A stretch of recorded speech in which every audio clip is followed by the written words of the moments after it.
Good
afternoon, everybody. Welcome to the market close for December 6th, 2024.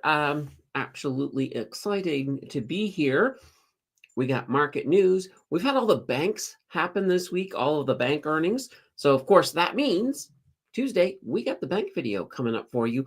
I've already started working on it, so I can't wait. I cannot wait. We're well into the financial blog miss, so we're getting that little bonus. We're getting that little bonus every day. So nothing too shabby about that. That's for sure. That's for sure. You guys are going to notice a little change here. I have gone back to StreamYard. I was using Ecamm, and then the reason I went to Ecamm was because it was cheaper. But then StreamYard went and threw me a 50% off, and I'm like, oh, that was too good to turn down. So we're back on StreamYard at least for the next year. Maybe we'll go back to Ecamm next year. It all depends on the price. If I keep getting these really crazy Black Friday deals, then you never know.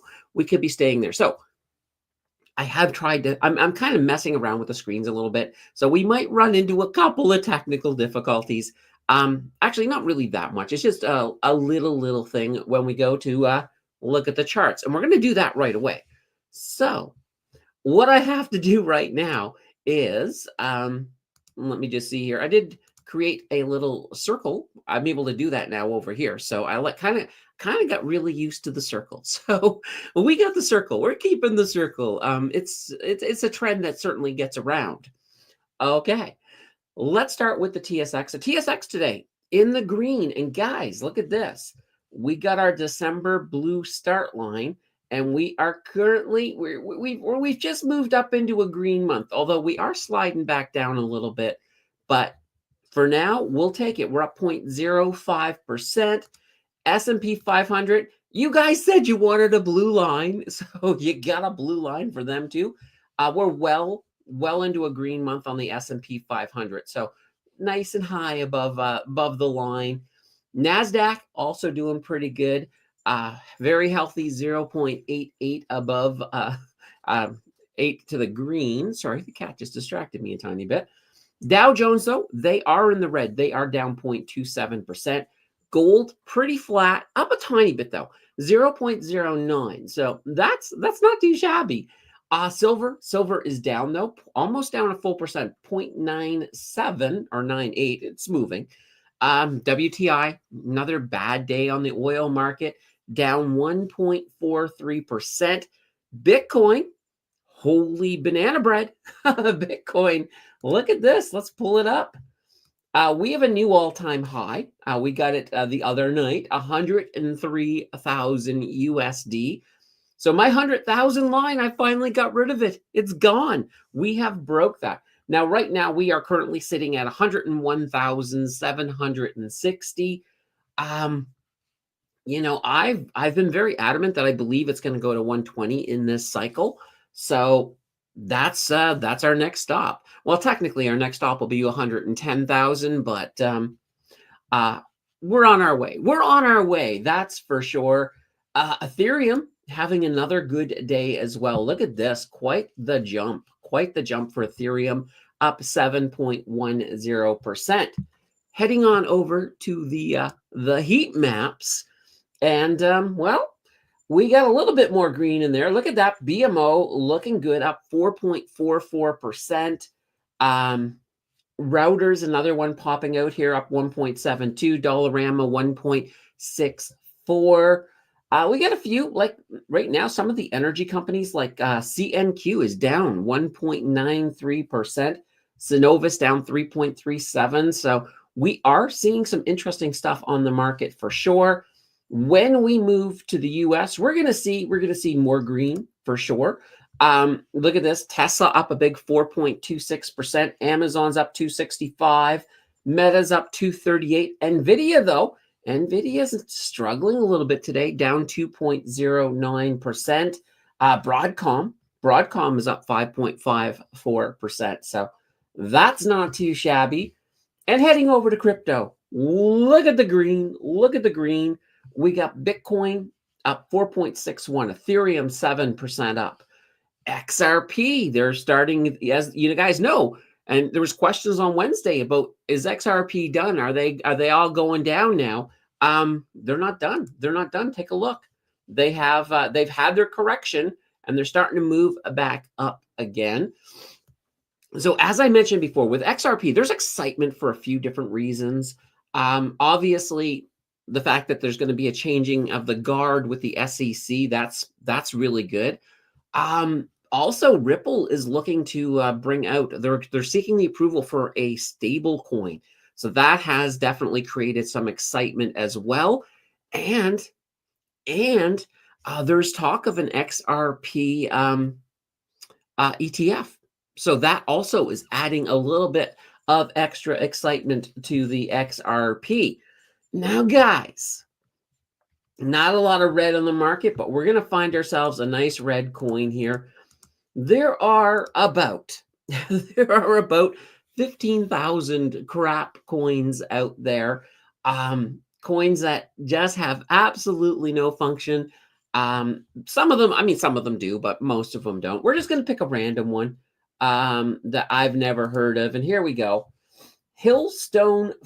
I think we've touched this one before because I remember the finance part, but nonetheless, crap coin, not even worth a penny. It's almost worth a penny. It's 0.9 of a penny. At one point, they were worth about almost 24 cents. So, yeah, just not a coin. Like when you look at the crypto market, the way it's been exploding lately, and you see something like this that's just doing a, I don't know, it's flatlining. It's flatlining. So I don't know what this coin does. Don't care what it does. It is a crap coin. If you guys are going to get into crypto, and there's nothing wrong. I advocate. I definitely would advocate. There's nothing wrong with having an exposure to crypto. I'm not in that camp to go all in. Some people are. Some people are like, yeah, just go all in on crypto. Look what you could be doing with Bitcoin, or Solana. XRP. XRP is what I was thinking of. I'm not in that camp. I believe in a healthy diversification across asset classes. So for me, I personally, I like to have about a 5% exposure to crypto, but and I will from time to time move up and down depending on what's going on in the markets. But I don't advocate going all in. And so you know what? And some people will, and some people will go all in, and they'll create their own diversification within crypto. And that's their level, their risk level. It's much more liberal than mine. My risk level is a little on the conservative side. So we'll just leave that like that. All right. Now I am going to. All right, I got to do this and I got to do that to get big again. Okay, the 2 clicks. I got to do the 2-click thing. Let's hit up the chat. So as you guys know, we got the old chats back. So the old pop-ups back. We're starting off with Ricardo. Good afternoon. First chat here. Finally back. I've taken a very long break from Thanksgiving.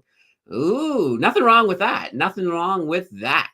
Let let all that food pass through, because I know one thing about Americans, and that is they take Thanksgiving very, very seriously.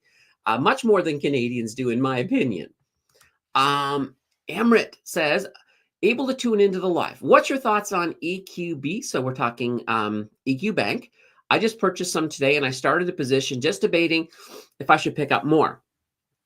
I am very big on EQ Bank. That's actually the bank that I use. So not only do I think it's a good investment, I also think it's a good bank to use. They are making strides. Now, they did miss this time around when it came to, and actually, Ambrit, it's very quickly I learned that I have to get us back here. All right, give me a second here. Let's pull up EQ Bank. I know it's already here, but if I get rid of it and re-add it, it drops it right at the bottom so I don't have to go hunting. All right, so here you can see EQ Bank, they dropped big time. They dropped big time with their earnings, but this is what I love. Anytime a company does drop like this and then they pull in a nice green candle and make up most of that space, that usually shows me that that's a healthy loss, meaning that I feel more confident in that company. And the reason they dropped, of course, is with their earnings, they missed it by 13.07%. On their revenue, they missed it just a little bit by 0.38. But overall, I do still like this bank. And I know that they have always been striving to do better. And they're always adding new options and new services. So I do long term, I think this is a great bank. So if you're asking, is this a good time to buy? Well, if you have the same level of confidence that I have, then yeah, this is definitely a buy the dip opportunity. This is the type of bank that when they are below their moving averages, it's not a bad time to be adding some bags for sure. All right, Stan's in the house with a happy Friday. We got Bleak with a hey all, and Paul's in the house with a hello. All right, let's see. Ricardo says, thoughts on the rumor mill of GFL being taken over? If this is true, who has the money to buy them out? Good question. I will honestly say I've not yet heard a lot about the rumors on GFL, so I don't know how much credence there is to it, but there's always bigger fish. There's always a bigger fish out there. That's something I'm going to have to keep my eyes open for now. I just don't have any information that I can really throw you an opinion on that, Ricardo. So GFL, I got to look into that. 9 says, I got out of BMO finally at a capital gain, put it into ENCL. There you go. I know you were talking about that the other day, that you were looking to get out of BMO. And it's kind of interesting. Wait till the bank video drops on Tuesday. There's a lot of interesting things that I've noticed in some of the bank information this time around. Let's see. Ricardo says, I added ET about 2 weeks ago at $18.95 for 10 shares, and it seems to have great news with the pipeline approval, 2.7 billion pipeline. Yeah, pipelines right now are going to be big. Like right now, for one, you got Trump coming in. He's very pro oil. That, of course, is pro pipeline at the same time. In addition to that, you've got the Alberta Premier up here wanting to twin some of our pipelines to get more oil into the States because of that. So yeah, I think pipelines, ET, also companies like Pembina Pipelines, Enbridge, I think a lot of that is going to be very, very good for those companies. Mohammed says, hi all, Uber is down. Do you think it's time to buy? It's funny, when you first said Uber is down, I'm like, oh no, you can't get home. Anyway, that was just what went on in my head for a second. Uber's interesting. Obviously, if they're down and you have high conviction in them, then it's not a bad time to buy. But there's been a lot of things in the news about Uber. I still think they're going to be fine. I think we need a taxi service, and kind of Uber and Lyft, between the two of them, are pretty much the new taxis. I know a lot of taxi drivers are very upset because of the amount. Like, if you want to be a taxi driver in most major cities, you have to actually buy. It's basically like a little plate. and they're expensive. And you need to buy that to be able to be registered to be a taxi driver. And they sometimes those plates are like considered big investments. So some people who are going to inherit the plates from, let's say, their dad's a taxi driver, they're like thinking about, ooh, I can sell it for big money, but not so much anymore. We're now at that situation where Uber and Lyft, you don't need any investment other than having a car, but you don't need to buy a plate or anything like that. So they have absolutely rubbed a lot of taxi companies the wrong way, but it's going to be interesting. All right, Amrit says, all right, oh, here we go. Are we able to keep cryptocurrency like Bitcoin in our TFSA? Will the CRA have an issue with this?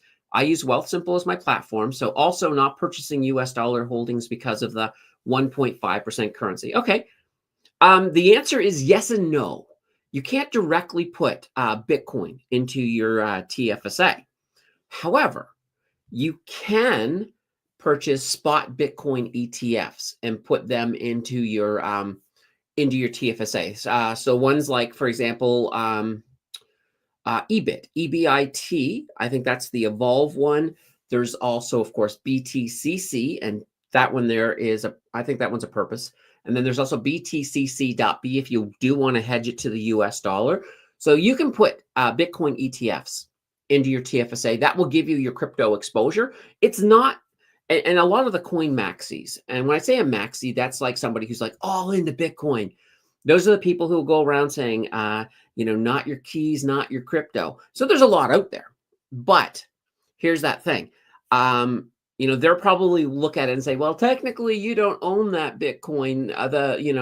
If it's, Purpose owns it or Evolve owns it or, whoever, they're just sort of selling you shares. And that is true.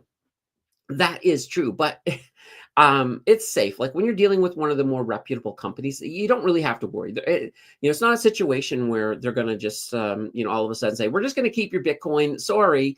That's not going to happen. Not with some of the more reputable. Now, if you find some company out there that does the ETFs that you've never heard of, you've never heard that they've had an ETF of any sort before, maybe then you might want to do your homework. Maybe then you may absolutely want to do that homework. All right.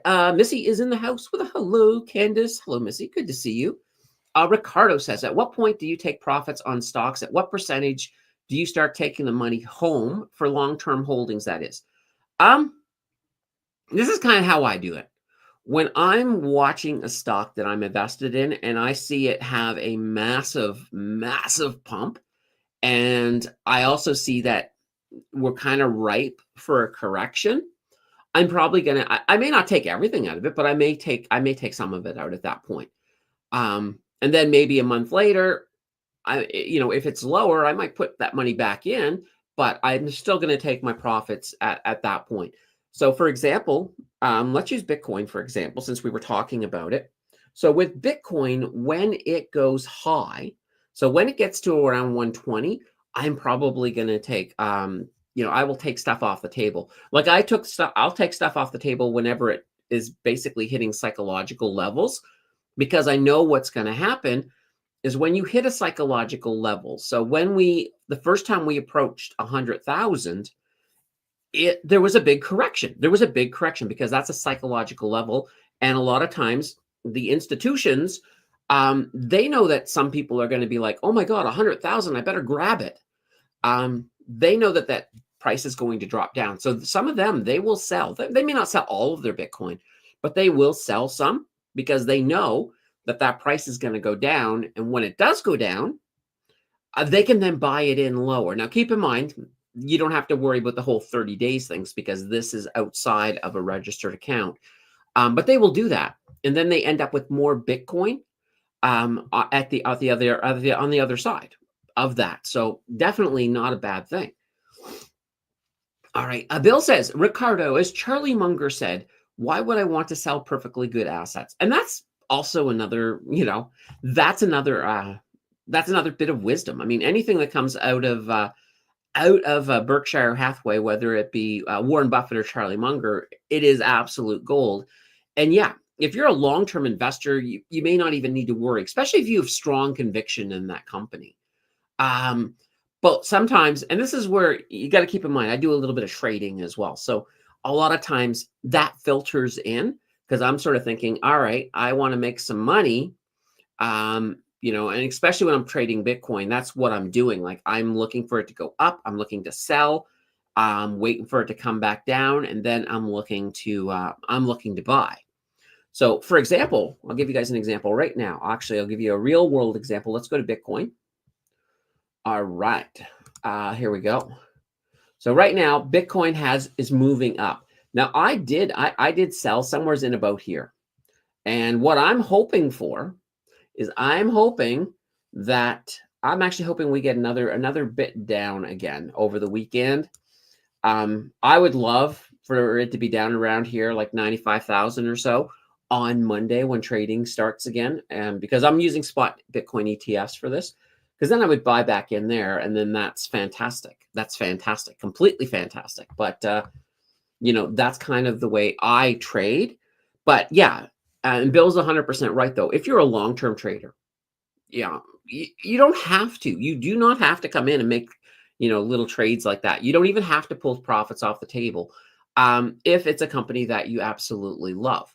Now, if you have companies that you don't have high conviction in, and they do all of a sudden go on a crazy run because of a rumor or something like that, that's an opportunity. You might want to take something off the table, um, and then just sit on it, and you could always add it to your cash position, because that's one of the things too that Warren Buffett will do, and this is what he's actually doing now. He does take money off of the table during bull markets and adds to that cash position. Why? Because eventually we're gonna reverse the market. We'll go into a bear market. As we're at the bottom of that bear market or heading into the bear market, that's a perfect time to take a lot of that cash position and start DCAing back into your high conviction stocks as you're going down. Um, you know, and that's the thing. We don't know how long a bear market's going to be. That's why DCAing is really a good option to go. Now, obviously, if we just start going into a bear market, now you really won't know right away that we're heading into a bear market, because we do have corrections. We might have like a whole week of red, and it may not be enough to take us out of the bull market. It might just be you could sort of say like you could call it like a little bear movement within the bull market. It's going to happen. Same thing happens in the bear market. You might get a week where everything is going up again. Inexperienced traders might look at that and sort of say, "Oh, it's finally over. We're making money again." No, not necessarily. It's kind of like if you've ever seen that movie, what was it, The Perfect Storm? It's like near the end at one point, they see that sunlight and they think, "Oh my God, we've made it." But then the giant wave comes and kills them. Oh boy. That's probably a little bit morbid going into a weekend, but it can sort of be that way. All right. All right. And Ricardo is saying, yeah, good point. Absolutely. Totally. All right. Missy wants to know thoughts on XRP. I'm pretty bullish on XRP because, as I mentioned a little bit earlier, you might have just missed the beginning of the show, Missy. XRP is in this really strong position for a few reasons. One, we got a changing of the guard at the SEC that's going to be more crypto friendly. Two, Ripple right now is getting approval for a stable coin, and that's got people excited about the whole Ripple environment. Third, there is a good possibility that we're going to see a XRP ETF drop, and that's also got people absolutely ecstatic, especially investors of XRP. So yeah, XRP I think is going to do well. Now, I can't tell you how high it's going to go, but I am bullish on it. All right, let's see here. Ricardo says, I just don't know what to do with the money, so it's why I probably haven't sold it. Fair enough. Reverend Ramirez is in the house with a hi, everyone. And we have Varina in the house with a hi, all. Do you think Trump will help crypto? Yes. In fact, after Bitcoin hit 100,000 USD, over on Truth Social, Trump came out and said, I said, "Hello, crypto fans," or something to this effect. You're welcome, basically. Drill, baby, drill. Yes, that'll certainly help. Well, I mean, the problem is if you if you drill too much, you're just going to add a lot more supply to the world supply. And right now we are already saturated, so it could actually lower the price of oil a little bit. But we'll have to wait. We'll wait and see how this all works out. It's going to be interesting for sure. All right. And Ricardo is saying, yes, the new head of Treasury is super favorable for crypto. Yeah, exactly. That's the whole thing. I mean, keep in mind, the Trump family have some kind of a little crypto company going too. So it's in their best interest to be crypto friendly.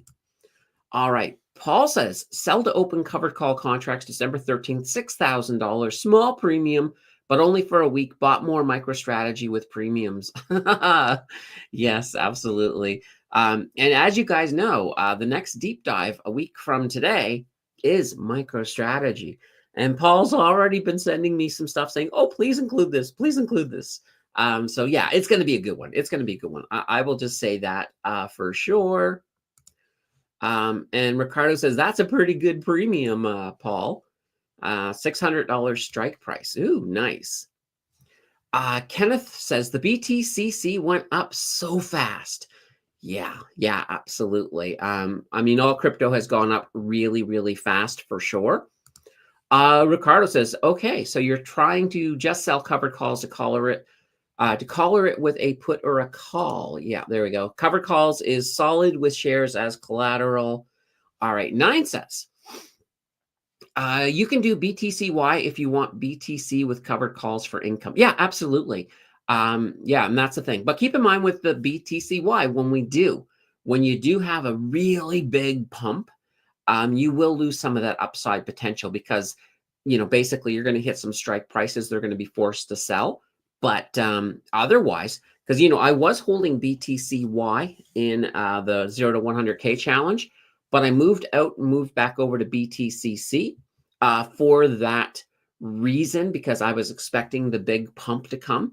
And it did come. So I was happy about that. All right, let's see here. Mario's in the house with a good afternoon, everyone. All right. Okay, let me see here. Michael says, you gave a list earlier today, a list of 14 stocks, which with Lyft, and couldn't you list them in the chat and what you were saying about them? I don't know what, this is funny, Michael. No, what I gave earlier today is they weren't stocks. And Lyft, I did mention Lyft. Basically, we were looking at side hustles. That's what that video was about. I think you might have come in late. I was actually just talking about side hustles, and one of the side hustles was, well, driving. And that was where Lyft came in, because, Lyft and Uber are a couple of side hustles that people could use. So we weren't actually talking about stocks at all. I think that's why, because yeah, you came in towards the end and you started talking about that, and I was like, I'm not sure what Michael's talking about. That's why I said I thought you had a list of 14 stocks. I was like, bring them to me later, Michael, because but yeah, no, they were just it was just different things. Like for example, there was stuff about e-commerce. There was stuff about I'm just trying to remember them all off the top of my head. Different things like Fiverr, Upworks, all of these things that you can do just to make extra money. But there weren't actually any stocks on that, Michael. That's where the confusion, I think, fell in. I think, all right. Mary says, hi. Hi, any ideas to where to put money rather than cash? Okay. All right. Good question. Good question.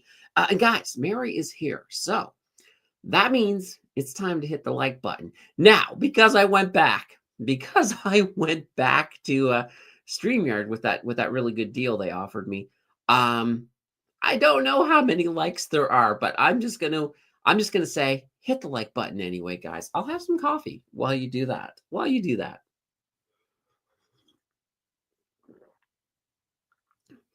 Now, where you can put money rather than cash, there's definitely lots of different options. So there's more than cash happens to be one particular cash ETF. There's a whole bunch of them. There's also like PSA, for example. Um, there's also now, if you don't want to put them into an ETF, uh, one of the other options, obviously, is of course, is there's a lot of these savings account. Like Wealthsimple has a savings. I think they're calling it HISA, HISA, high interest savings account. It doesn't pay as well though. If you're going to look at about maybe 2.5%. So there is that as another option. Now, I also heard something really interesting too. And this here is a little more risky, obviously, because you're putting it in a stock. But if you look at recession-proof stocks as we head into, for example, into a even a recession or into a bear market, those might be an idea to start putting money into that, because then when the whole market's down and these stocks being recession proof tend to be not really down, or they might be down just a tiny bit, that might be an idea to move the money then out of that into stocks. So things, for example, and I think the example we used the other day when somebody brought this up was Dollarama. So Dollarama tends to do really well in recessions. So let's take, or sorry, recessions, bear markets at the very least. Let me take a gander here. Whoops. Oh, the fun. All right, let's come over here and let's pull up Dollarama. All right, so here we got Dollarama. Let's pull it. I'm going to pull, actually, yeah, the 3 years good enough. All right, so right about here, this is where the bear market began. So right in here, this is the bear market, right in here. So this here was that bear market, the last bear market we had. And you'll notice Dollarama did absolutely fine. And that's what tends to happen with a company like that. So if, for example, you had parked all your money in Dollarama and, well, not all your money, but your cash position, if you had parked it into something like Dollarama, you would have still been, creeping up, and you would have had money to be able to then buy those companies that are down. So like tech was down big time at that point. So that's just one of the things that you can do outside of using like a cash ETF. Yeah, those tend to be the things. Other options as well is, some of the people on the crypto side might say, oh, just throw it in a stable coin or something like that. But I'm not sold on stable coins, to be honest. I like crypto. I'm just not sold on stable coins. We have seen in the last crypto winter, we've seen at least one stable coin completely collapse. So that always has me a little bit worried for sure. All right. Amrit says, I have been watching BN for a bit, so Brookfield Corporation, but I'm not sure if it's a good time to get a position, or should I wait? It's been rocketing up and I am not sure if it's high, or do you think it will be fine? All right, so BN, we'll pull them up here. So Brookfield Corporation, I like them. I do like BAM, Brookfield Asset Management, a little bit better, but if you look at the last year, yeah, they have been doing absolutely fantastic. And it's actually interesting, in a recent, I think a few months ago, video I did, where I had both BAM and BN in it. BN was slightly beating BAM at that point. So that's, to me, though, this is a good company. Although I do think long-term, I'm going to pull it up here. All right, here we go. I think long-term Brookfield Asset Management is going to, and we'll pull up the 1 year again. And you can see they've absolutely exploded. Look at this, from $50 to 81. So I think long-term Brookfield Asset Management is the better bet. Now, I know there are some people out there, Daniel Pronk, if you guys know who he is, he actually thinks Brookfield Corporation is the better bet. But I'm in the BAM camp. I still like BAM a lot. So, just to put that in. But yeah, if you want a good analysis, like I think Daniel Pronk does a good analysis on it. I just don't 100% agree with the conclusion, but I still think it's worthwhile to watch if you're trying to make up that mind, up your own mind, for sure.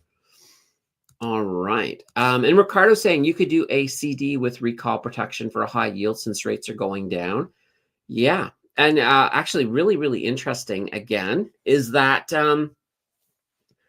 in the news, when we do the news show this weekend, I do have an article. I have an article that we're going to cover that's going to um, be interesting in regards to some of the rates. But I'll leave that for the weekend. I can't spoil everything. I have a habit of spoiling things.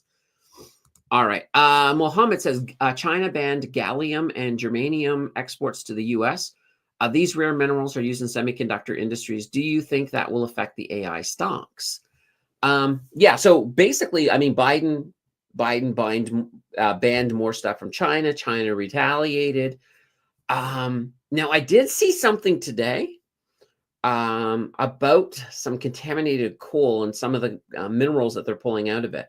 I don't think they're pulling gallium and germanium. And I'm pretty sure we have some of it in Canada as well. So it'll be interesting to see if that does affect the AI stocks. Right now, I don't see anything on the horizon. Now, interesting about AI stocks, OpenAI, they have just announced their 12 days of I don't know if what they're calling it. I'll just call it AI miss or whatever. So every day they're announcing a new upgrade for the next 12 days. They started yesterday.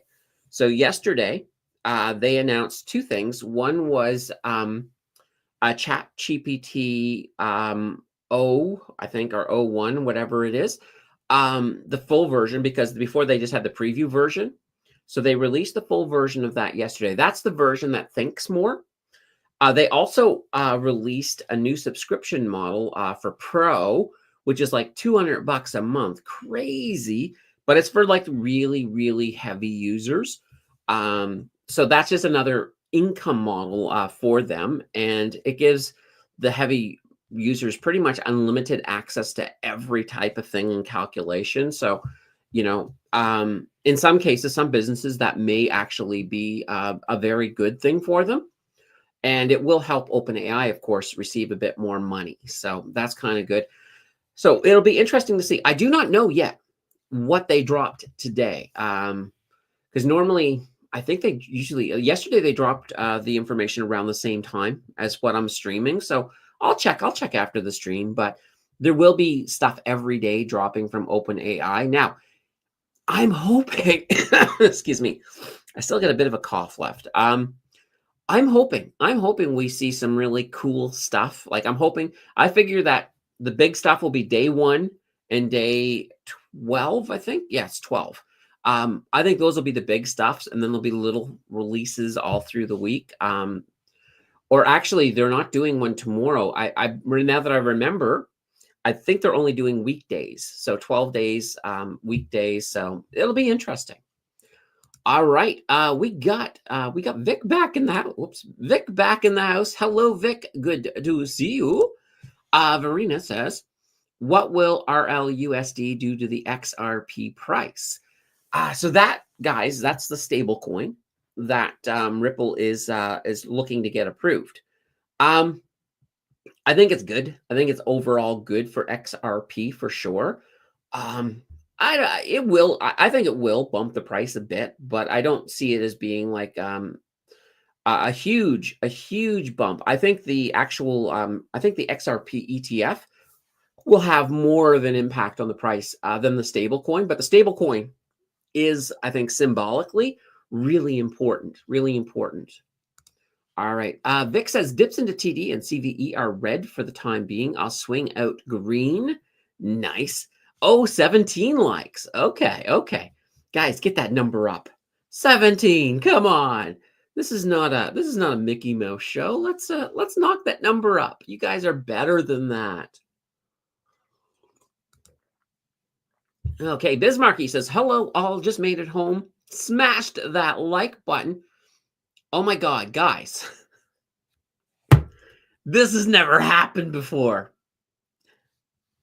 Guess what? It's 23 minutes after 4. Oh boy. Ding, ding, ding. Oh, I absolutely, completely forgot about the bell. And you guys did too. Not a, normally if I'm late, even a second, there's a ding ding in the chat. I let us down. You guys let us down. We've all let us down together. Oh dear gosh. Oh well. Oh well. It's actually kind of funny. It's actually kind of funny. So we'll live with that. Holy banana bread. All right. Adidas says a Bitcoin for the short term. Yeah, like I think Bitcoin. Like here's my idea. I think Bitcoin is going to stay up until probably the summer. In the summer, that's when I think. Now I could be wrong, and I will change my mind along the way as I get new information. But I think around the beginning of the summer is when we're probably going to see that fall into crypto winter. Now it's not going to go down to like 20,000 again. That would be silly, but it could go down as low as maybe 70,000, maybe 80,000, somewhere's in there. It'll be very, very interesting to see because it is, normally we say it's different this time, and it isn't. But this time it actually is different. We also have to keep in mind that we've got a lot more institutional investment. And this is the thing, as Trump moves into power, if he does something like, for example, add it to the U.S. Treasury, um, our next crypto winter may not even make it below 100,000. Quite literally, we could go up to 120. Maybe we'll even break that. Maybe we go to 140 and then have a crypto winter down around 100,000. Could be very interesting. It could be very interesting. All right. JP is in the house with a hi.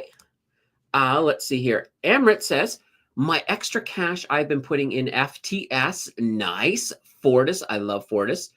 It pays a nice dividend. And I think people refer to it as the dividend king. It is a dividend king. Canada has two dividend kings, Fortis and Canadian Utilities. So a dividend king, by the way, that means that they have raised their dividend for 50 or more straight years consecutively. So yeah, that's a huge. Now in the United States, the U.S. they have quite a roster of dividend kings. They have a lot more than we do, but in Canada, for the longest time, it was just Canadian Utilities, and actually, it was last year that Fortis became a dividend king. So, I love Fortis. That was actually, and keep it, Amrit. I'll add this too. I know a lot of you have heard me say this before, but my very first stock I bought was Fortis. It was my first stock, so that it has that honor as well. All right, Reverend Ramirez says, I stash in ZMMK rather than cash. There's also UBIL.U. Yeah, there's definitely a lot of issues. There's a lot of options. All right, Oh yeah, it's still Reverend. Reverend Ramirez says, I have both BAM and BN, but I like how BAM is less asset heavy, so less risk at least personally. And also I like BAM's dividend. Yeah, BAM is structured for a bigger dividend. And when basically a little more than a year ago, there was the old Brookfield Asset Management, and they actually split into Brookfield Corporation and the brand new Brookfield Asset Management. The old one was actually BAM.A. So when they did this structuring, BN took all of the debt. BAM took none of it. So right now, BAM is nice and lean. They've got almost zero debt. So they are the premium. They're the premium stock. So the fact that BN has been keeping up with them and passing them at times is actually amusing because they weren't structured that way. So to me that's really cool.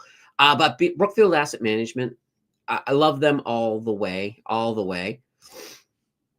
right, Mohammed says, looks like there will be a trade war between the U.S. and China. Maybe a little bit. But keep in mind, everything is going to change as well once Trump comes in. That will change the whole dynamics. Let's see. Adidas says $200 Chat GPT Unlimited may be actually cheap for heavy users. Yeah, it may be. It may be, especially considering if if you're in that situation where you are basically, you're running very, very heavy calculations all the time, that could very well be a steal. Could be a steal completely for them. All right. Verena says hello. No, doesn't say hello. She says LOL. A little bit different. R_D says, hi, y'all. Merry corn. Okay. Merry corn. Merry corn to you as well. Corn miss, maybe? Can we say corn miss? Merry corn miss? All right. Bleak's in the house laughing as well. Muggsy is in. Oh my, too funny. Did I say Bitcoin again? Now that I see that corn, it makes me think every so often, I don't know why I just call Bitcoin Bitcorn. Yeah, there we go. There was no bell. A little bell. We gave a little bell 23 minutes late. That's so wrong. It's so wrong, everybody. Paul says 2 million USDT minted 1 hour ago. Is MicroStrategy buying Bitcoin? Huh. Well, I mean, MicroStrategy is always buying Bitcoin, but are they gonna do it again? They will, but yeah, it'll be interesting. Actually, let's take a look and see what Bitcoin is doing right now. Bitcoin, so still sitting at 101.2, but look at this. MicroStrategy, well, they were up at 400 earlier. Well, look at this. They had this nice little pump here all the way up to 444. That was yesterday, so that wasn't too shabby. That wasn't too shabby. I am sure Paul made some money when that happened. Blake says, we enjoyed the late bell anyways. I'm still amazed. I'm still amazed that I missed that bell. That's like, what the heck? What the heck? Amrit says, BAM is not traded on the TSX. Since I'm all new to this, I love this. I have been staying away because of the conversion cost. No, BAM is on the TSX. It's also on the New York Stock Exchange too. They are listed on both. So just something to keep in mind. But yeah, BAM is it is traded on the TSX. So right now, well, let me see here. I think I still have it up, don't I? Yep. Here it is, BAM. So yeah, this is on the TSX. So this site here, by the way, TMX Money, they are the group that runs the TSX. So that's one of the reasons I tend to come in here. I love what they do. I'm still a little upset. This used to go full screen. I miss that. I miss that. I just wish if they were going to do this, I wish they would have at least given me an option to pull this up full screen. I would love to be able to do that. So, but I think though, when I do go the, where am I looking for? Yeah, the technical insights. This here, I get the full screen on this. So I can look at it full screen here. And technical insights, you guys will see this actually in the next video on the bank comparisons. I'm going to use this because I can compare stocks. I can compare all the banks on here. So that's going to be really cool. It'll be a nice, cool graphic that it creates for the for that next video. So that's going to be really, really, really cool. You guys may notice, or you may not notice, but there are actually 2 different thumbnails for today's video. So I went out there and tried to create this incredibly, what's the word for it? Incredibly, well, I'll show you guys. I'll show you guys. Let me show you. I need to go into Canva to do this. So I made 2. I made 2 of them for this video. Where is it? All right, here's one. So this here is just a regular one. So you might see this when you go into the new video. So you might see this one, or you might see the other one. And let's see here. Where's the other one? It should be in here somewhere. Uh-oh, did I accidentally? I think I wrote over the other one. Holy banana bread. The other one is the experimental one. So it's basically, it's the same thing. It's just the canoe done a little bit smaller, and it's got the moon on it, and it's got a really dorky picture of me in a spacesuit. Really dorky. I just thought I would try it to see what happens. So YouTube allows me to do both at the same time. And then I can basically, I'll go back here. I can look and see which one does better and then have it set to that. So you can run you can do like 3 at once. I normally don't. I normally just do the one, but I am doing the two. Let's see. Are you going to use Chat GPT to help with that? What with that video? Um, Probably not. I don't think there's anything I need Chat GPT to do for that one. Um, because yeah, no, I got all the data. I pull that. And I've already got a standard format set up for that video. So yeah, there's absolutely really maybe Chat GPT could help with the thumbnail, or maybe, or probably not. Um no, because I already have like a little bit of something. I already have a little bit of something. Let's see. Ricardo DeLoyne says, if a stock that originates in Canada but then makes another ticker for trading in the US, do both run in tandem, or is it separate pot of money? Okay, so sometimes it's the same pot, sometimes it's not. Sometimes when you're looking at the stock price, in a of a company that runs in Canada and the US, a lot of times it depends on the head office. Like if the head office is in Canada, a lot of times it's that same pot. But if the head office is in the United States and then there's a Canadian version, it's usually a little bit different because one, you've got the conversion, of course, the money curve conversion between the two. Two, there can also be some of the brokers will charge a little bit. They'll sort of fiddle with the money a little bit to make up for currency conversions as well as over the border settlements. So a couple of those issues sort of come together, and it can sometimes throw the price off more than just the simple conversion. So you can see that happen. And I know one company that you do see that happen with is, I think, that microchip, the microchip one. You definitely see that. So what is it? SMCI, whatever. Adidas says, is that Beaver Trump somewhere in there? Yes, Beaver Trump is in there. You will be happy to know there is one news story on the weekend that requires our Beaver Trump. So Beaver Trump will make many more appearances. People love that one. So Larry says, Palantir 76. Woo. A wow, woo, wee, wah. There we go. I got it. Cowboy is in the house with the greetings all. Hello, Cowboy. How are you? Amrat says, crypto was new to me. So if I buy into Bitcoin now and then it goes into crypto winter, how long does it typically take before going back up to 100,000? I'm thinking BTCC might be decent short-term hold. Okay, so crypto winter. The last time we went into a crypto winter was basically towards the end of November 2001, and it was down pretty much for about a year, and then it quickly started coming back up, and now we're back up again. So you're looking at bare minimum a year where you would basically be in the red.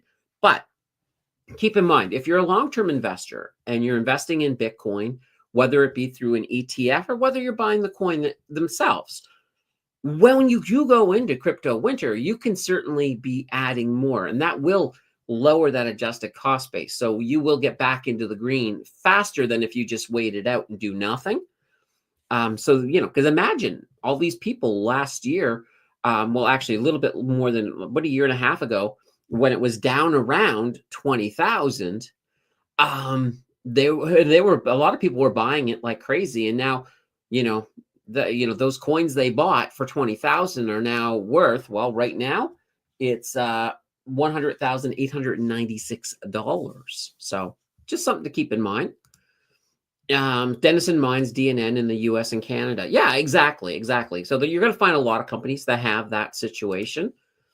Reverend Ramirez says, I was thinking of picking up a bit of Nike CDR. Do you know if there is that 15% withholding tax from the IRS on CDR dividends? There is, absolutely. Now, you won't see any of it, but the CDR is it's managed by CIBC. So when the dividends are paid to them, the IRS is going to take that 15% of that dividend. So, you'll still get whatever dividend they show that they're going to pay when you look at it. But that 15% is gone. It's gone. There's nothing you can do because it's not happening to you. It's happening to CIBC. Or sorry, yeah, CIBC. All right. Beaver Trump. Yes, yes, we have a Beaver Trump. You want to see Beaver Trump? Everybody wants to see Beaver Trump. All right. Oh, here is, let's pull it up.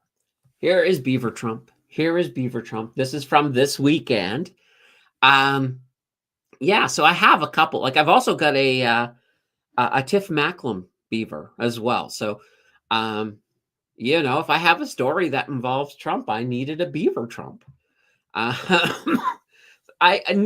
funny thing is, normally I've been using American bald eagles for my U.S. characters, but a bald eagle Trump just I just wasn't going to work. And besides, I mean, this one has the right coloring and everything, so that is our beaver Trump. So you will see this one over the next 4 years for sure. For sure. The resemblance is uncanny. I know. So it's he's making dams great again. Just putting that out there. Just putting that out there. Oh boy. All right, we're getting towards the end. We're not at the end, but we're getting towards the end. So if you got your final questions, drop them on in. And I always say this to everybody. It's like when I say that, it doesn't mean we're gone in 5 minutes or 10 minutes. If I get a lot of questions, sometimes we're gone an hour later. So just something to keep in mind. Okay, fantastic. Reverend Ramirez says, see y'all, gotta go trek through the snow traffic to pick up my red dragon roll and shrimp tempura udon. I love sushi. I love sushi. So I'm jealous. I am jealous. That does sound like it is pretty darn good. All right. Guys, while I'm waiting for some questions from you guys, let's actually go to the schedule. Let's go to the schedule. I have added all of these things to the schedule, so it's pretty cool. Let's see here. Oh, I'm actually, here we go. Discord. This is what I'm looking for. So I do have all of them. I got question marks on them, right? Because I don't know when they're going to be. Tomorrow. So tomorrow's is number 7. I want to put one, at least one in the evening. Maybe we'll do it in the evening tomorrow. Because I want to have, like, if I always do them early in the day, then people on the West Coast may not have that opportunity to check them out. So maybe tomorrow I'll push it a bit later in the day, but I usually will let you guys know ahead of time when these are going to drop. I will point out Sundays is going to be earlier than the day because I have so much. Sunday is one of my busiest days. It's more or less where I can fit it in. But we got all of this going, so it looks a little confusing, our December, but they're all in there, so they're coming. We have one more thing that is going to be added there as well, and that is our 5,000 sub celebration video. So that's coming soon. Like right now, I'll just let me go check the number here for you guys. We're 7 away. We're 7 away from the 5,000 member. And for that one, we're doing a giveaway. We're going to do a special kind of giveaway. So what we're going to do is I'm going to come on. It's going to be a live stream. It'll be in the evening probably. We will then do a giveaway. And the giveaway is this. I will be asking, how you guys are always in here asking me questions? I'm going to be asking you guys questions. They're all going to be super, super, super easy. And then we're going to keep a running tally of who gets them right. Whoever gets the most right, that person will win. So first place prize is you get 1 hour with me.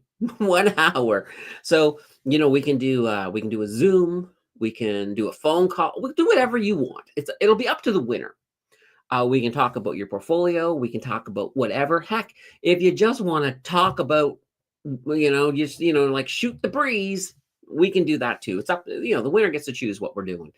So that's going to be fantastic. The person who does come in, the person who just misses, comes in second. they're going to get a free subscriber sponsored video. So they can pick any company they want, or they can say, I want a list of this, and I'll do it for them. I'll do it for them. So that's coming up pretty soon. Like I said, we're 7 away. So we could easily hit that. We could hit that later today, tomorrow. So it might be, it probably won't be next week, only because I got an extra live stream next week for the exclusive channel member live stream. That's dropping Thursday. So probably going to be the following week that we'll do that, and we'll get the contest. And the person who wins, we're probably going to look at early January to get that done, because it'll be almost impossible to fit it into December. But I'll talk to them. I'll talk to whoever the winner is, and we'll work out. I mean, if it has to be December, we'll do it December.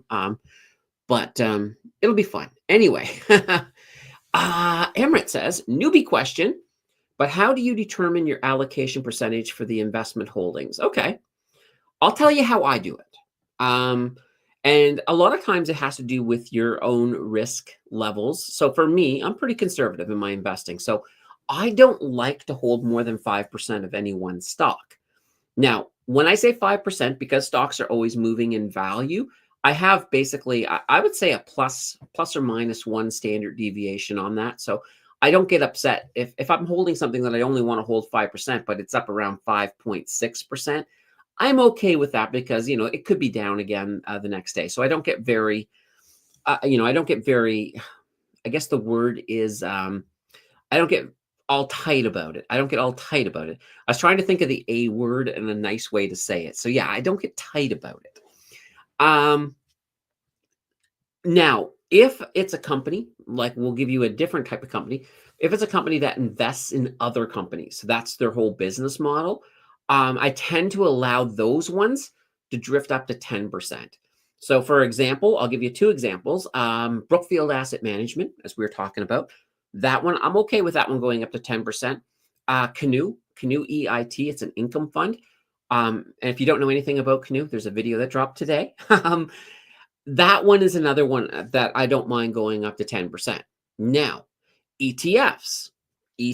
I'm fine with them going up to 10% as well, because they're actually investing in a big basket of different stocks. So that's fine.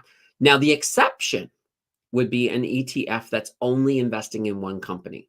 So for example, with BTCY, because they only invest in Bitcoin, well, that's when I would apply the 5% rule on that one. Or if I was investing in like ENS, that's a split. That's technically not an ETF. It's a split core that invests in Enbridge. So the 5% rule would fall on them as well.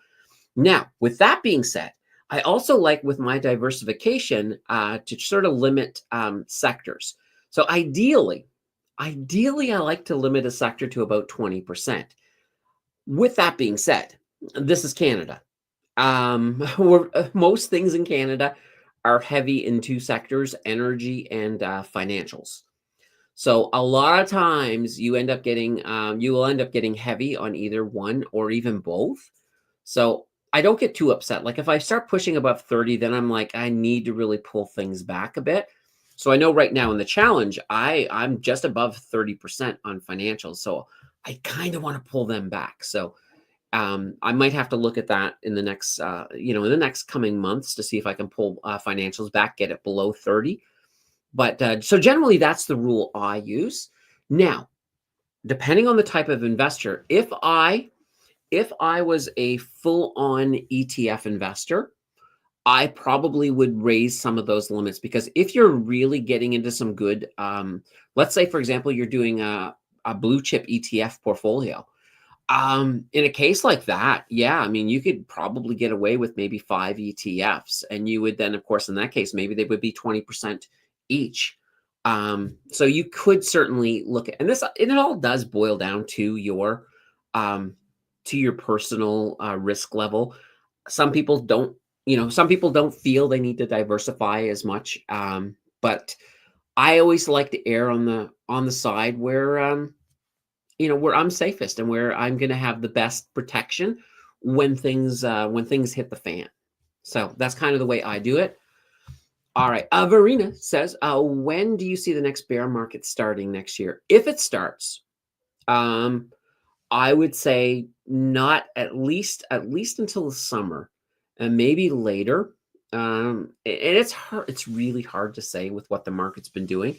Like, when you look at how everything has been new all-time high, new all-time high, you're like, it's gonna come. It's gonna come. It might even be symbolic if it were to happen towards the end of the year, like again, because that's where the last time happened. Not to say that that'll happen. I'm gonna watch, of course, and we'll definitely be talking a lot more about it as we get further into the year. But right now, I don't see it happening until at least halfway through the year. Probably going to be even further out than that. But same idea with a recession. But there's so many things that can happen. Like a black swan event could come along and absolutely change everything. So I'll give you one example here. I've been very vocal on the fact that I don't think these 25% tariffs on Canada are going to happen, that they're more or less just a fear tactic to motivate our government to take care of some of those border issues. And they're working. It's working. If that actually did come to pass, yeah, it would be bad. In fact, there's a news article this weekend on This Week that explains exactly what would happen if that happens. So definitely check in for that. I'm not going to spoil it. Not going to spoil it. All right. Let's see. My NVHE holding has been doing okay, but AMHE has got some nice boost. I'm thinking from the holiday season. Well, let's take a look. Give me a second here. All right. All right. So here's your Harvest Amazon Enhanced High Income Shares. So yeah, Amazon, obviously, they make a lot of money. Well, one, Black Friday is huge. Black Friday.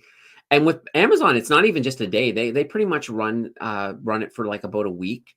And they make a crazy amount. They also make a lot of money on Prime Day. So but even still, I think Amazon over the holidays is probably going to remain strong. So yeah, you're right about that. Now keep in mind, this here is enhanced. So that means that they're running covered calls, and you can see from this distribution. So sometimes, even if you get to a point where Amazon levels out, that's not a bad thing. That's not a bad thing because sometimes it's actually easier to write covered calls on something that is either a flat market going sideways, or if it's a weak bull market or even a weak bear market, those tend to be really, really good. And any kind of volatility is really good as well for that. All right. 5K. I know. It's gonna happen. It's gonna happen. Like I said, right now we're seven away. So it's almost like we should have a countdown somewhere. Let's see. Has there been anything you are keeping an eye on? Maybe to pick up more or position you think of moving out of? There's always things I'm keeping an eye on. Like I'm keeping an eye on Bell, for example. I do have I do have a lot in I do have I don't want to say a lot, but I have a stake in Bell, and I'm thinking that it can't go much lower. Like I think the bottom is in. So I am paying sort of attention, and I see Bell as more of a sort of a longer term swing trade, sort of like what I did with Air Canada. But I don't think Bell is going to explode the way Air Canada did. Air Canada had a lot of things working for them. But there are definitely things that I am watching as well. And there, like another thing I'm watching is SRV.UN. So that's Sir Royalty. Now they've been down, but this is a stock that is usually doing really well. But they have been down because of the high interest rates, because of people doing a lot less eating out and things like that. But as we get more and more rate cuts, and as people start to spend, that's going to change and that's going to turn around. So I've still been adding to them because I do have a lot of confidence in them.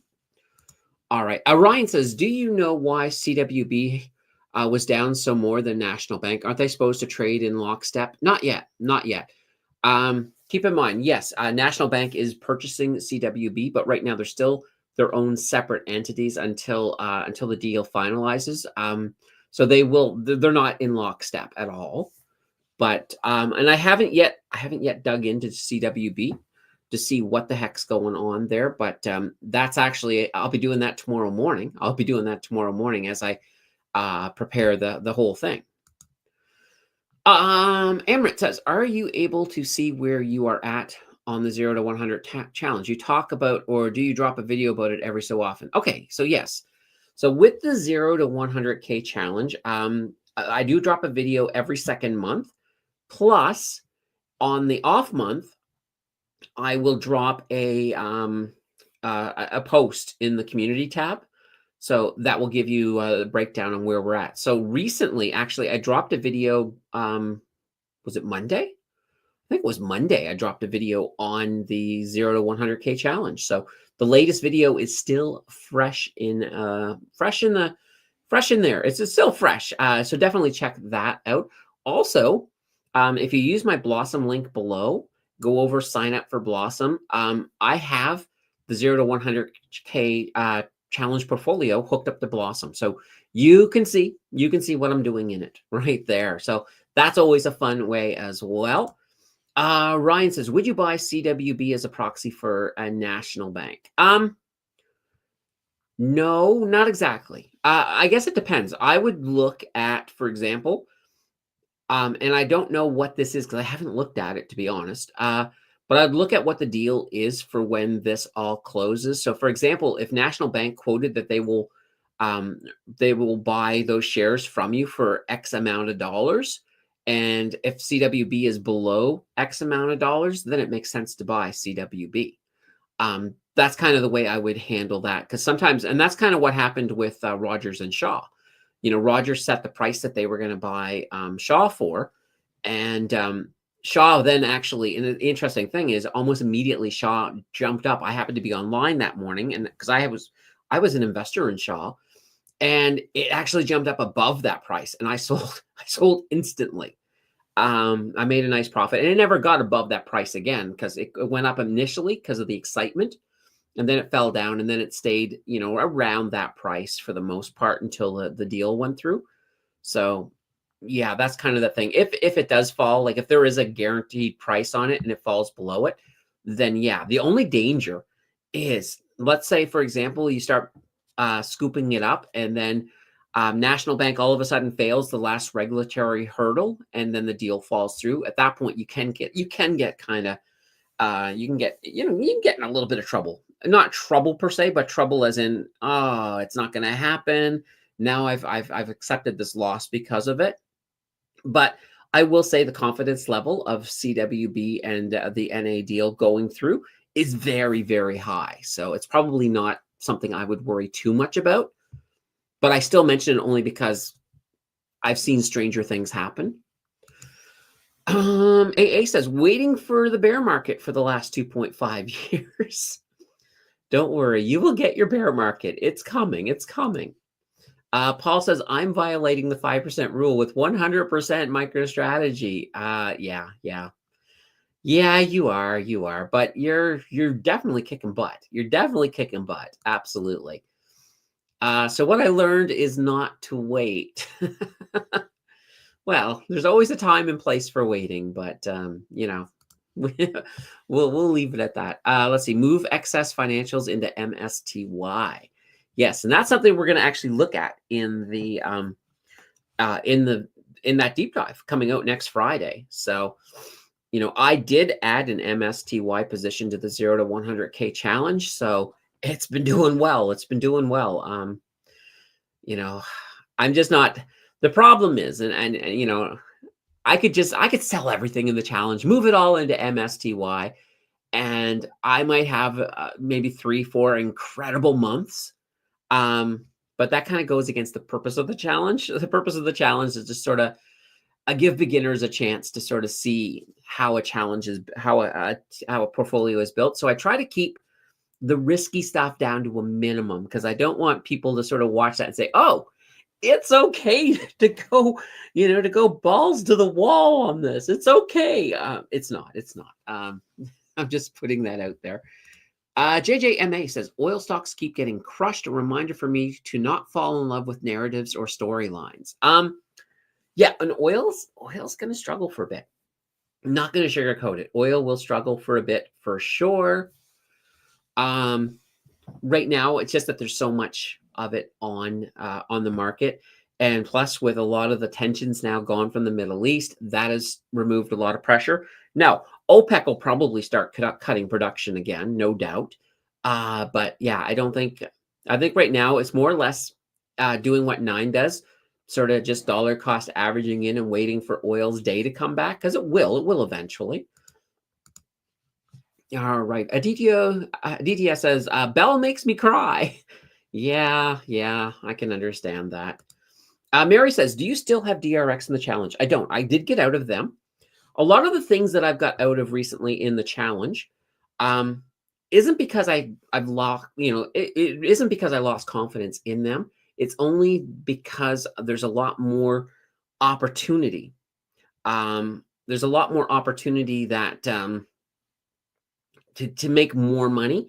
So, for example, between utilities and real estate, I'm very bullish on both of those sectors for 2025. So, I have been moving some things in that direction to sort of get myself set up. All right, DXYZ is going up like crazy, not touching it. All right, yeah, and sometimes that's the best way to go. Bill says I was all in on Allied. I'm now 100% in Fairfax, up 10% in 3 weeks. Not too shabby. I am pretty bullish on Fairfax. Now, I'm not as adventurous as Bill, but I do like them. MSTY not traded on the TSX, I believe. That's right. It is a yield max, so they don't even hold MicroStrategy. They do naked calls on it. It's what's called a synthetic covered call, but they're held on the U.S. exchanges, so it is not a thing. Paul says the 0 to 100K on Blossom shows last trade is 1 year ago. That's because I have to manually enter on Blossom because they don't have the API for National Bank on it. So I have to manually enter it. That's the reason why it doesn't show the trades. So basically what I do is I just update all the data each month or when things change, but it doesn't show it as a trade. Now, before I used to have another TFSA attached to it, and that's probably the last trade it was mentioning. All right. JJ says, sorry, what was the challenge about again? The 0 to 100K challenge. So here's how that one works. I started it about 13, 14 months ago, roughly, maybe 15 now. And what I do is I add $500 a month to a TFSA. In addition to that, I allow you guys to add whatever you want to it through supers. So for example, when we get a super chat, that goes into the challenge. Also, when we do the subscriber sponsored video, that $20 on that goes into the challenge. So that's sort of what we're working with. And so then of course, the other thing is we got the dividends and any trades that I make within it, but we're building that, and we started at 0 and we're building that all the way to $100,000. And we're just going to keep making videos about that as we do it. So it's kind of like, I look at it as just sort of something where somebody who's brand new comes in and says, okay, I'm starting to invest. Look, here's this series. I can start from the beginning and sort of see how it's built.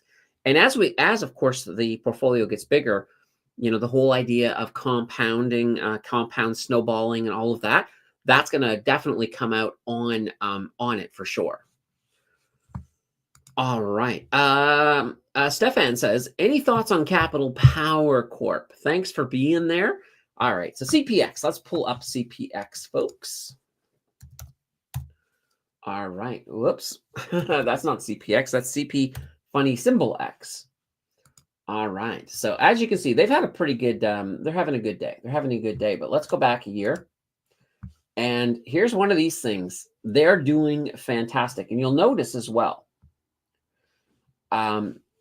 even before, even as the rates stopped going up and we're sort of in the pause, they already started to build up. But the Capital Power is a utility company. Utility companies love rate cuts. And you'll see this in Capital Power. You'll see this. Let's go to another utility company. We'll go to Fortis, since we talked about Fortis earlier. You're going to see a similar pattern here on Fortis when we go into that 1 year. sort of moving along. And right here is where the rate hikes are. So the rate cuts began, and bang, up like crazy. So utility companies love rate cuts. And here's the thing. The rate cut we're getting on Wednesday.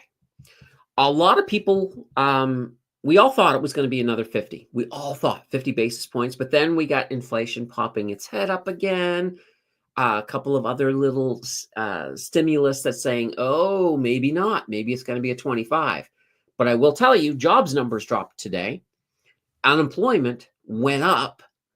Not looking good. Not looking good. In fact, the unemployment today, the last time we had an unemployment this high, excluding the pandemic, because you can't really count on that data, was all the way back in 2017.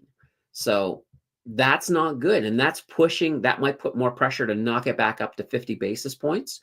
That's one of the reasons that if you looked at the Canadian dollar today, we were sitting around 71 cents, and now we're down a little bit from that.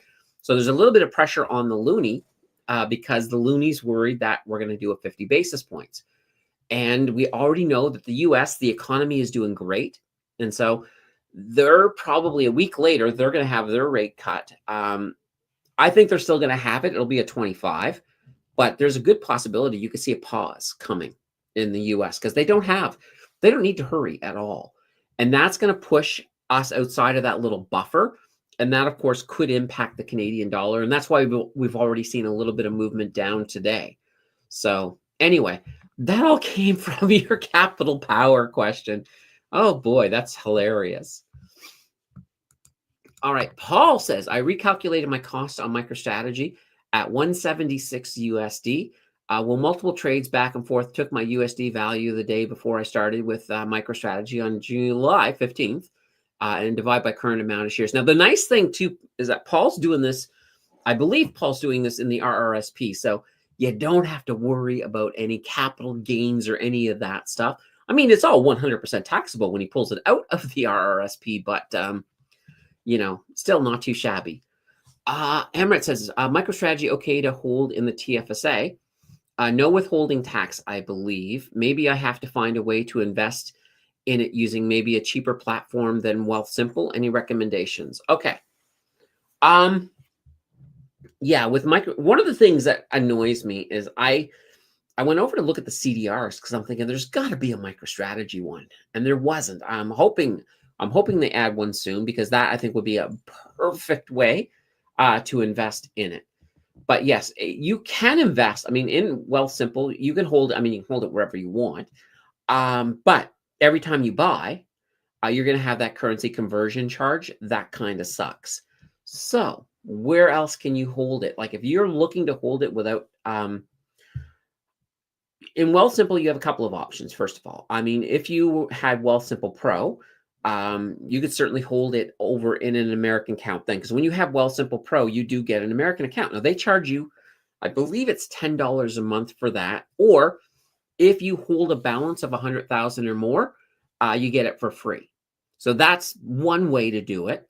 Now, the other way is if you're holding it over at National Bank. National Bank will give you a US account for free. You still have a conversion fee, but there are ways around that conversion fee. There's a thing called Norbit's Gambit, and you can do that there. And you can also do it at Questrade as well, because you can have a US account at Questrade. And I did learn from last week that you can also do it at, I believe it was Royal Bank.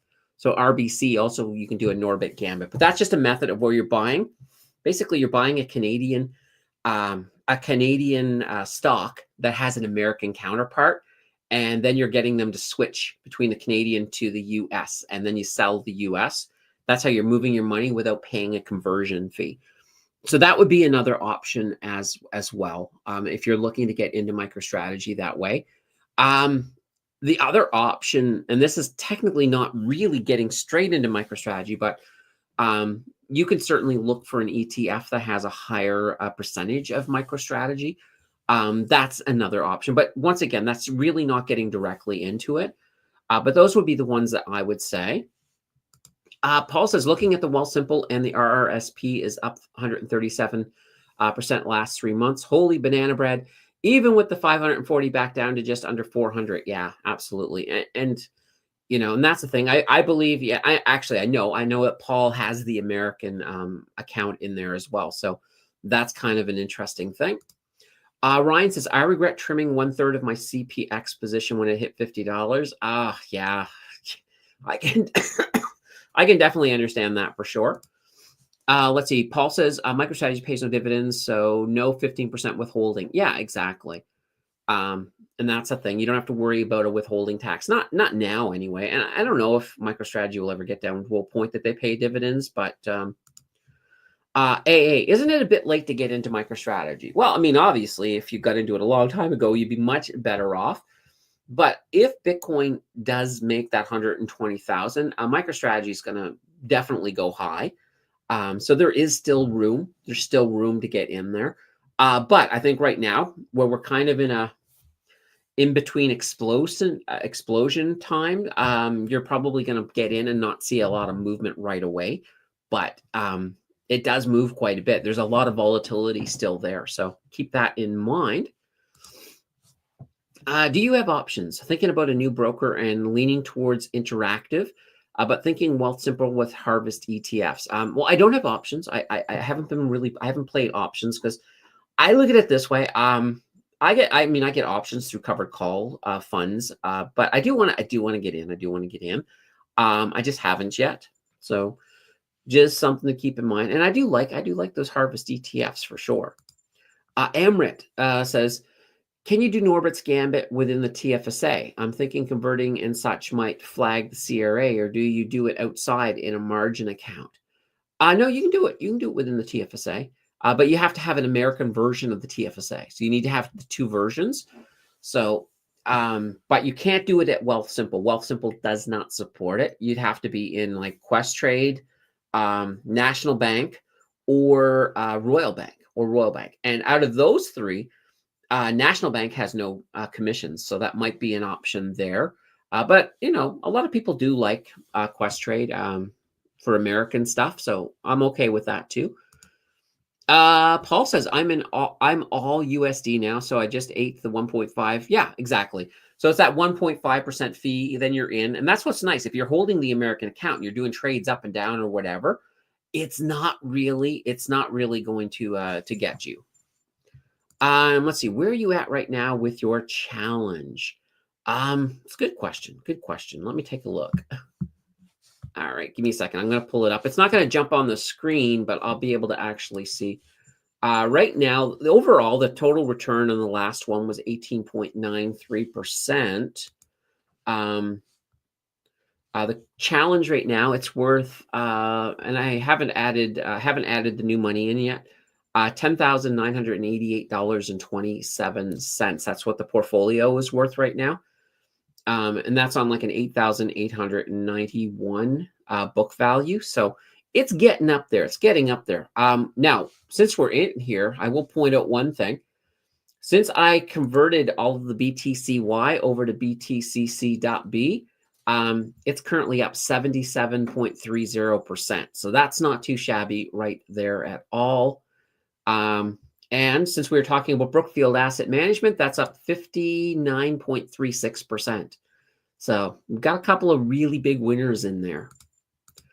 Let's see. I hear you. I like the idea of leaps in TFSA. Harari says, what are your thoughts on HYLD? I do like HYLD. They're one of the Hamiltons. They're sort of like the Hamilton flagship. They do really, really well. Now, mind you, they do use a little bit of leverage, and they're using covered calls, and they're investing in a lot of basically American ETFs, but they have been doing fantastic. I like, even in the bear market, they did cut their dividend a tiny bit, but not a lot. So that means when we do go into a bear market again, they probably are going to cut their dividend a little bit. You'll be fine on the other end, but keep in mind, because they do use a little bit of leverage, you're going to fall probably a little bit farther than you might be comfortable with. But I do love them. Now, to me, and this is kind of the way I play the game, this is one of these things that when I do start moving into a bear market, I might downsize it a little bit and look for some other stocks that perhaps aren't going to fall in value as much. But if you're playing it purely for income, then I don't think you have a lot to worry about. All right. JJMA says, gotta head out. Have a great weekend, everyone. By the way, you are a natural on camera. Cheers. Ah, thanks. I try. It's actually funny. I've had people tell me all through the years, like, you should be like doing a talk show or something, or stand-up comedy or something. I'm like, nah, I'm not that funny. I don't, I'd say like, I'm not deliberately funny. I'm just naturally funny, if that makes sense.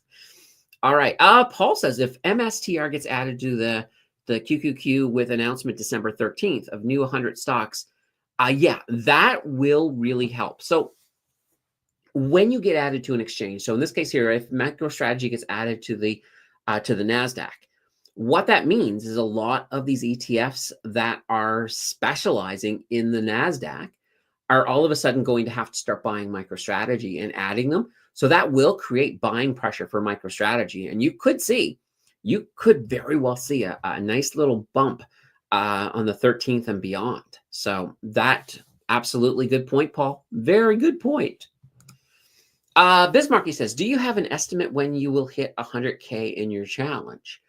Not really. I don't know. I mean, we're 10% of the way there.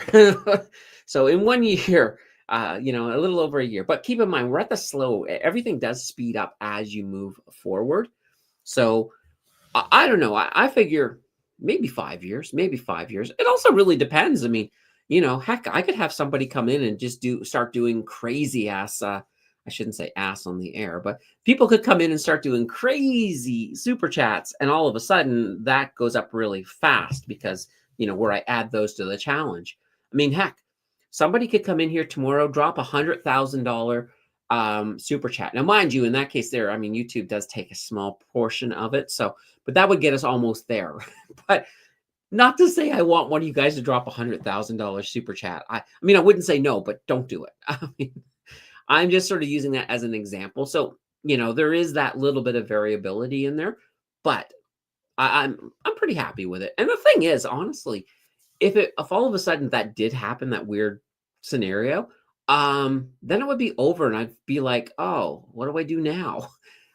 So in a way, it's kind of nice that it's going to take, it's this nice little thing that will thread through the years. I like that. I do like it. And it also, it kind of sets up like a brand new person coming in. Maybe they only have $500 to $1,000 a month to invest. It gives them that idea that it takes time, and that's kind of one of the things. Like, there's been a few decisions I've made along the way where I have I've cut out larger growth opportunities for the safer opportunities, only because I'm trying to use it as a bit of an example. So that's that's what I've been thinking of. What is your thoughts on BEP.UN? Does it has a relationship? So BEP, I think that's the other Brookfield, isn't it? That's the let me pull it up here. Is that the BEP? I know it's a Brookfield. Yeah, here we go. Renewable. I was trying to think of it. So does it have a relationship? Yes, it does. It is all under so BN, so Brookfield Corporation. They kind of control everything under that Brookfield, under the Brookfield umbrella. So that's like they control BAM. They also control Brookfield Renewables. There's also a Brookfield Infrastructure. But any of the Brookfield companies, they all fall under that BN. Now, they're all individual companies, but they're all basically, you can almost think of them as subsidiaries of the main Brookfield. But yeah, they do. Absolutely. All right.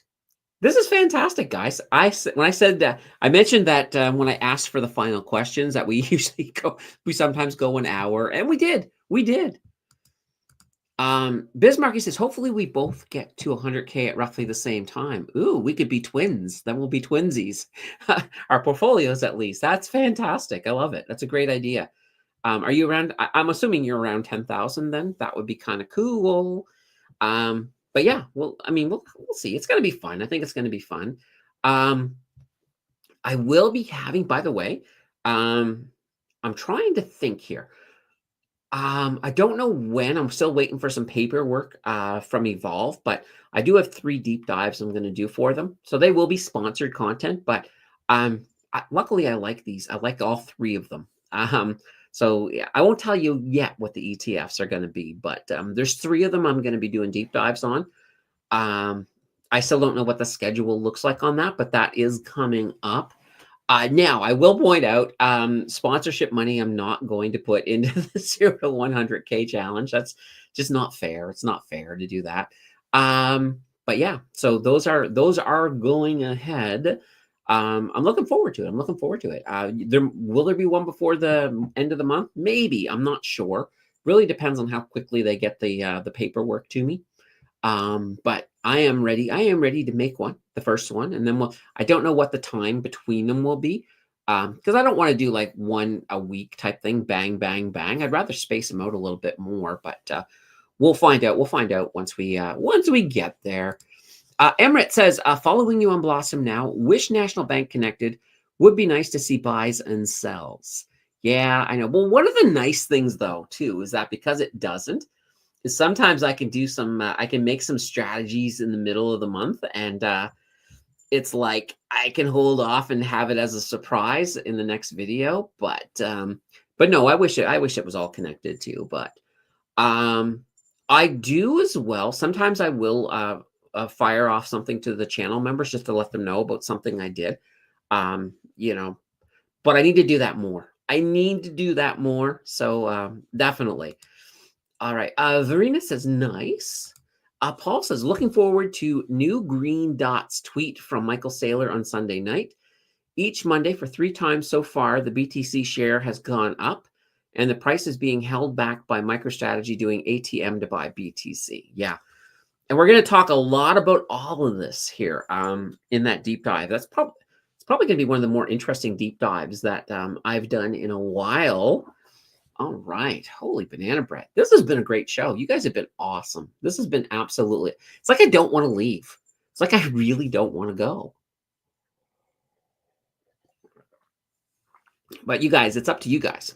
If you throw more questions in quickly, then I don't have to leave. But, if I run out of content, I'm not going to just sort of sit here and go, la, la, la, la. It's just not always the best thing to do for sure. I'm actually surprised. Now, the kitten has been up in the pouch, sleeping the whole time. She's awake now, but, she's doing her thing. Oh, I also wanted to mention as well, as you guys know, I do a topic on the financial blogmas. So if there's like a quick topic that you want me to do, something that I can do in maybe 15, 20 minutes, just drop it in a comment. You can even drop it on this one. I don't care. Just drop it in a comment because I got to come up with topics for all of them. Like quite literally this morning, I was sitting there. I'm like, what do I want to do? And then I saw an email from Redbubble, and I'm like, oh, I should do something on side hustles right there. Emirates says, I think technology sector is a good time to sell during a bear market. Yeah. Like the last bear market that we had, the technology sector actually fell first. So it went first into the bear market. It led the way. Now, it also led the way out of the bear market. So that's kind of interesting. But, yeah, the technology market will definitely go down. But right now, and here's the thing. Oh, excuse me. Whew. The thing is, I think there is still a lot of steam left for tech, especially if we do get ChatGPT 5 coming out early in the year. Or wouldn't it be a surprise if they drop that at the 12 days of AI miss or whatever they're calling it? That would be really cool too if they did it that way, because that would be pretty special. But I think it is going to come out, and that's going to start blowing things up a little bit too. And as the tech companies start moving into AI agents, so an AI agent, it's a little bit different than ChatGPT, because ChatGPT, it's its own little thing, right? It's like you go there, you type, you get your questions. Well, an AI agent is more or less taking over your whole computer. We've already started to see this. And it would be a situation where you wouldn't even have to go on the internet yourself. Everything you need to do, you could basically ask your agent to do it. Let's say you want to book a flight. You'll just tell your agent, yeah, could you find the cheapest flight, to Calgary because I want to go see the Stampede in July. You could do that, and it would go and it would take care of everything for you. So it would basically do everything. And like if you wanted to watch YouTube, for example, you could just say, hey, could you pull up Mountain Finance on YouTube? I want to watch the new video. And it would do that for you. All of that fun stuff. Now, with that coming along, that's going to really start to show how companies are going to start making money with AI. And that will be very good for investors of a lot of the tech companies. And that's certainly going to help boost them a bit. So yeah, I don't see, I see tech as right now, because we're kind of in that lull between kind of like, it's almost like an AI slowdown, even though it isn't behind the scenes. That is going to be very interesting. And when we get that next big jump, you're going to see tech really benefit, and Nvidia as well. So I think it's going to be cool. William says, hi, I also have a 100K challenge of my own. I hold a setback, but I am right back on track. Oh, you had a setback.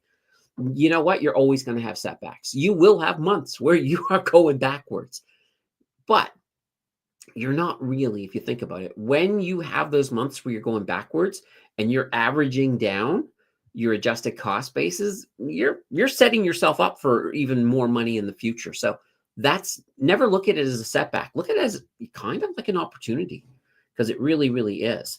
AA says, we don't want you to leave either. Oh no, it's like, now it's like, I can't leave. All right. Cowboy says, thoughts on FN as a monthly dividend. All right, so FN is a split core stock. I'll pull it up here for you guys. Here we go. Or, let's see here. Here we go. First National Finance Corporation. I thought FN was a split core. Maybe it's not. No, I think it still is. I think they just changed their name. All right, but they got like a crazy high. Nope, this one doesn't. Am I looking at the right one, Cowboy? This is First National Financial. I know there's also a USFN. Let's take a look at that as well. All right. Now that's Fabrinet.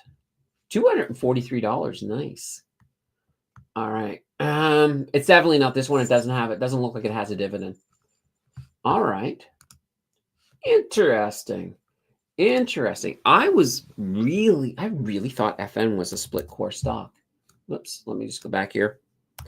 But when I looked at the dividend, I'm like, that's really, really, really low for First National Financial Corporation. Interesting. Well, not like, yeah, they have a class A down here. They've got a class B. Interesting. I think they've reorganized themselves or something here. This is kind of really, really, really interesting. Let's go into this one here. All right. Give me a second here. Quarterly 5.6. Interesting. I need to look at this, Cowboy. I need to look at this. Because yeah, I thought they were sort of similar to when you go to DFN, for example. So this here is the dividend split core. Maybe I'm getting it confused with this DFN, but because yeah, this one here has like an 18% yield, but it's a split core. All right, let's just take a look at DN then. Or DF. FN. All right. You can tell. I'm thinking about supper now, maybe. I don't know. I'm actually not that hungry. Let's just take a look here. I want to go back a year. All right. So yeah, okay. This is not bad movement. I do like the movement on this, but we got a little bit of a retrace here. But yeah, up to 44. And let's see here. All right. So let's see. Parent company, First National Financial. So underwriter, residential commercial mortgages. Okay. So they are in an area, and this makes sense. Look, guys. June, when the rate cuts began, they actually exploded. And we're seeing the same kind of movement on a lot of the REITs. Also on RMAX, we're seeing the same kind of movement as we're waiting for things to start popping again, which hopefully they will pretty soon. Yeah, I think this is going to be, to me, this is going to do well. I'm just waiting for it to actually, because I'll show you. Let me show you something else. This here is, let's go to TF this time. So this is Timber Creek Financial. and they're kind of in that same boat. We'll go to the 1 year. And you can see, did I get the 1 year? Yeah. You can see they also had this big movement up, and then they're sort of having that retracement down. And that's what we're seeing. Like also, we'll go to RMAX. Now this one here is an ETF. All right, here we go. And you'll see the exact same thing when we go in here. Now this here just started, but they had that big movement up, and now they've got that little bit of a movement down. But I do think they're going to go back up, which is fantastic. Like I am buying more of these. I actually bought 10 more. Somewhere's in here. I don't remember where it was, but I did add another 10 of those to the challenge. So I'm very, very, very much in love with this ETF, and I think it's going to do fantastic. Now this one also has a pretty high dividend yield, 9.26%, so not too shabby. But yeah, I think you're going to be fine with that, especially if we do get another 50 basis points. That's going to be really good because we still haven't seen the movement from the last 50. We get another 50. A lot of these mortgage-based companies, so REITs, mortgage investment companies, mortgage lenders, they're all going to benefit, and utilities as well. Utilities, we've really seen it. So definitely I'm looking forward to that. All right. Let me see here. I was just jumping over to Bitcoin for a second because Paul was talking about the price of Bitcoin. So 100,682. Not too shabby. Paul says, will the December 13th MicroStrategy video include the new accounting rules MicroStrategy might use in 2025? Probably not. Probably not. I don't want to get it too complicated. I don't like right now. I've got so much planned in that video that I don't even know if there's room to add any more. Like it's probably going to be a bit longer than normal because there's a lot going on there. AA says, Couche-Tard again planning to sweeten the deal for 7-Eleven. What do you think about it? I am kind of afraid. I feel 7-Eleven is too big to chew for Couche-Tard. No, they're not too big to chew, but here's the thing. If it happens, and let's actually go back here for a second here. I want to bring up Couche-Tard. ATD, here we go. All right. And I'll just bring up the 3-year. So, I mean, this is a stock that has been doing fantastic. Now, they've had a little bit of a retracement back here. But here's the thing. As they sweeten the pot, that means they need to borrow more and more money. And they've already publicly stated that they're going to be using share dilution. So basically, share dilution means they're going to print a bunch more shares that they can sell to help finance this deal if it goes through. So if it goes through, what that means, so right now, if you're holding $81, maybe it drops down to like $70, on the other side of all the share dilution. I mean, it will still recover. I mean, they'll be in a really sweet spot, I suppose, using one of your own words. They'll be in a great spot, and they'll be the biggest retailer in the world, like not retailer, but retail convenience store owner in the world. They're going to make that back. It's going to take time though, but you will, if you're holding them and that happens, you are going to, you're going to go into the red. There's no way around it. You'll go into the red, but you will then rebound. You will rebound. So that's not too shabby. Just something to keep in mind. So I was holding this because I do love this stock. And as it looked like they might be doing it, I have stepped out. I've stepped out currently. Like I have had them in the challenge, but I have stepped out. If you're looking at this long term, I wouldn't step out. I mean, you're just be aware that you're going to see a little bit of a retracement because of the dilution. But they will get that back. They will get that back. It's just going to take a little bit of time. In my case, I'm more inclined to have stepped out. Like I think I stepped out somewhere around here, around $80. I'll get back in when they do. If this goes through, I'll get back in. If it doesn't go through, and it dies completely, like it's just there's no more chance of it happening, I'll probably end up having to get in at a higher price. So I'll have lost a little bit of profit that I could have had. But if they do go down, I'll be ready to grab them. Once they go through their correction for sure. All right, yeah, and we did cover that, Cowboy. Yeah, so yeah, I mean, I I do like I do like them. I do like them for sure. Both Alimentation Couche-Tard, and FN. FN, I like what I saw. And we can just sort of go one more level here with FN. All right. We can take a look. Now, I imagine they're going to have higher debt.